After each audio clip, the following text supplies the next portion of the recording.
Hello, everyone, and welcome back. This is Coach Angel from Angel's Bedrock Coaching Services, and we're at the end of the Wild Pit 90 Challenge. So this is the end of this specific blog series.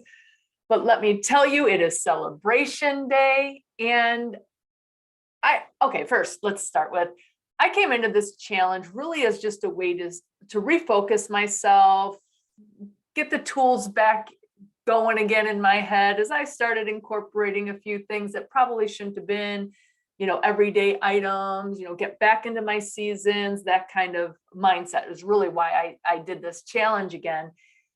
And I was able to release 10 pounds. Really? Yeah, seriously, an inch, and my sleeping better again, and my joints aren't swollen again. And really where this comes from is just the refueling your body. Your body is not going to carry around any extra weight it doesn't have to.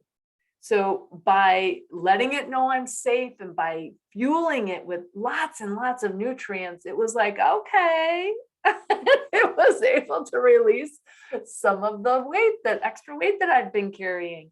Now, yes, I still have some weight to lose, but this is just a great success, and you celebrate all of your successes. Just like, look, I can move my hands. My ring is actually spinning around on my hand today. So that's also another great benefit. So I'm very excited and very stoked that this is where this journey for the 90 days has come to for me. So I'm totally celebrating. So now what I want to talk about today as well is kind of to go into a little bit of my backstory of why I became a coach and why I'm here and why I'm on this platform. Now, I grew up in a lower middle class family, and my mom had the biggest garden. It was literally like 100 and some feet wide, probably about 30 feet deep, anything and everything under the sun. We had our own compost pile. Now, today, if I had that, I would be in heaven. Unfortunately, when you're a kid growing up, thank you, industry, social, societal little pressures that we have there. I viewed that as a status of being poor, of being not successful. My poor parents, like they work really hard, and that's how I perceived it. So I looked at all my friends that had, store-bought things as being like, whoa, you guys can buy Ho-Hos, you can buy Twinkies, can I get some of that? Right? So not understanding that was key, because that is how it's pitched to us when we were growing up, is like the industry marketing was that strong. And I didn't realize that until I'm now an adult. But I struggled probably mid-high school-ish. It was when my depressions and stuff were kicking in, body image issues were kicking in, you start getting a shape. Even though I was a very elite athlete and getting in all the exercise, I was able to keep that in check. But I did notice that that's when I started having body image issues and things like that. So a lot of that is society putting on what you should look like. Again, that's kind of where that stemmed from. But I think part of the depression also came from the foods I was eating. As I got older, I'm the youngest of 5 girls.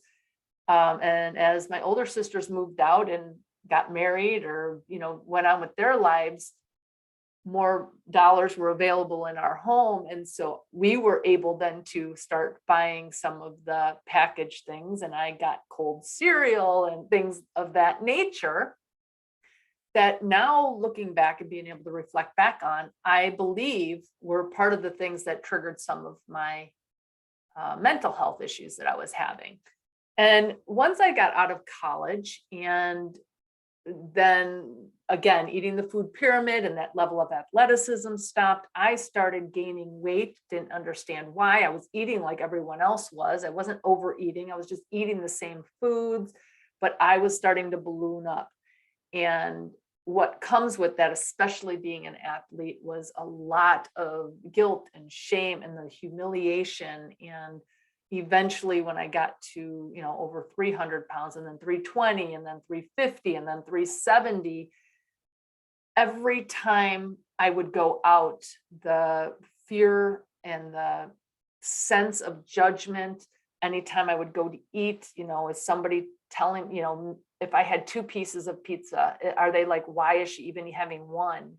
Or, you know what I mean? Like that sense of people judging you just is out the window. And there's like a gap, because I would front my happy, always being outgoing, even when I was younger. I would be, here's my outgoing happiness. And then here I was. Well, as I gained weight, I would stay that fronting the happy, and I would stay, and people would think everything was fine, but I kept withdrawing inside more and more and more with every time I gained more weight. And anytime somebody would suggest a diet, it would just humiliate me even more, and I would withdraw even more. And it's not like I didn't know I needed to lose weight. I tried, and again, yo-yo dieted my way around and kept gaining afterwards. But that sense of guilt and shame and humiliation was horrible. It got me to where I was in a morbidly obese status. And I can say that now with pain. But if somebody were to tell me at that point in time that I was morbidly obese, I would have, I don't know what I would have done. It was just so humiliating. And that is why I was at that point where I opted to have surgery to lose weight, because I thought I just needed to lose weight to be happy and to close that gap and to be healthy. And that isn't what happened. I went through the pain of the surgery, and I still had the guilt and shame. Why wasn't I being successful? It is me. It's my fault. Nothing I did was working. I was starting to gain again after losing 185 pounds. I gained 50 pounds of that back. Now, yes, I had some things in life happen, my mother passing away, lots of things happened in that time. But what I realize now is it's not my fault. It wasn't my fault, but it is my responsibility to take control of and be my own advocate for my health. So that is where I've evolved to now, that I'm aware of the societal pressures and their marketing of the industries and their image of what they're imposing on us, hiding the sugars in everything, and the damage they're doing to the soil by having, the farming practices that we have, not allowing for us to get to the optimal health that we need to be at because of their marketing and their greed. I am so passionate about this that is why I am a coach now. Now that I am aware, now that I've personally broken out of that matrix, now that I no longer have a diet mindset, you guys, it is a lifestyle, and a lifestyle just means it's life. No need for guilt and shame. I am so passionate about this, and to educate and help people become aware of their food choices and how they're making their decisions, how we can slow down and figure out how things are working within our own bodies, what's affecting us, what's causing some of our pains and our harms and our illnesses, and how we can incorporate them into a lifestyle to where we're moving towards more optimally health and yet still living our life. Everybody's journey is different. How you are, how I am is completely different. But if I can help one person avoid feeling they need to have that surgery, that they get to that point of humiliation and desperation of needing that surgery, that is why I'm here. I truly want to help you. And even if you had that surgery like I did, and you are struggling and thinking it's your fault because you can't maintain it or you're starting to gain again, please know you are not alone. It's not your fault. It's just needing education and trying to break that mindset, because that goes deep. We've been ingrained in us since childhood, these rules, these society perspective of what we need to do, and we need to break that. That is truly what I want to do, is just break people out of that matrix, just to see that it's not real. It's not real. Take back control. So I'm so excited to be on this platform. I appreciate you guys giving me this time.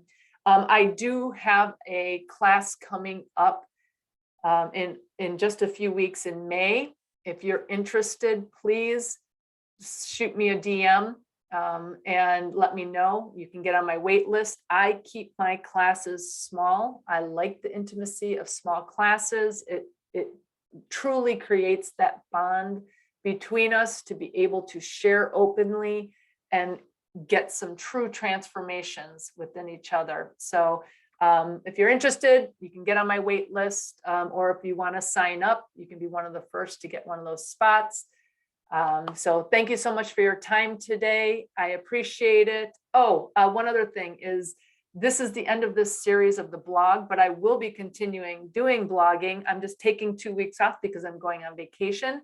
But coming up the week of May 9th, I will be doing a weekly blog.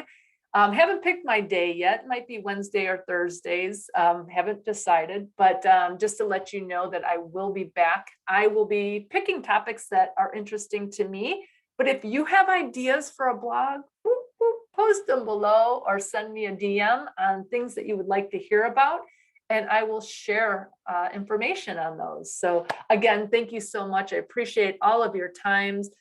Sending you all many, many blessings and wishing you all the best in health. Bye-bye.